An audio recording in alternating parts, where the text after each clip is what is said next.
ಅದಾದಮೇಲೆ ಚುನಾವಣೆನೂ ಆಯಿತು.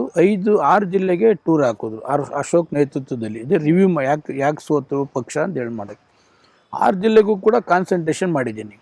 ಯಡಿಯೂರಪ್ಪನ ಜೊತೆಲಿ ಬೆಂಗಳೂರು ನಾರ್ತ್ ಪಾರ್ಲಿಮೆಂಟ್ಗೆ ಅವ್ರ ಜೊತೆಲೂ ಹಾಕಿದ್ರು, ಅವ್ರ ಜೊತೆಲೂ ಕೂಡ ಮಾಡಿದ್ದೀನಿ.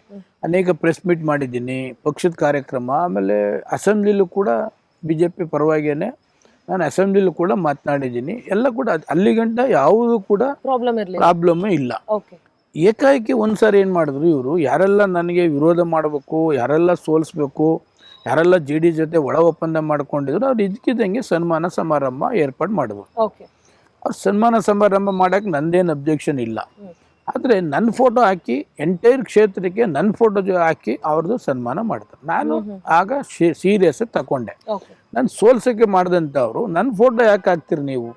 ಆಗ ನಾನು ಸೀರಿಯಸ್ ಮಾಡಾದ್ಮೇಲೆ ಅವ್ರಿಗೆ ಅರ್ಥವಾಯಿತು ಸೀರಿಯಸ್ನೆಸ್ ಏನು ಅಂತ ಅರ್ಥ ಅದು. ಇಮ್ಮಿಡಿಯೇಟಾಗಿ ಸಸ್ಪೆಂಡ್ ಮಾಡಿದ್ರು. ಆಗ ಕಾನ್ಸ್ಟಿಟ್ಯೂನ್ಸಿಲಿ ಶುರು ಆಯ್ತು. ಏನು ಇಷ್ಟೆಲ್ಲ ಗೊತ್ತಾಗ್ಬಿಡ್ತಲ್ಲ ಇವ್ರಿಗೆ ಅಂತಕ್ಕಂಥದ್ದು.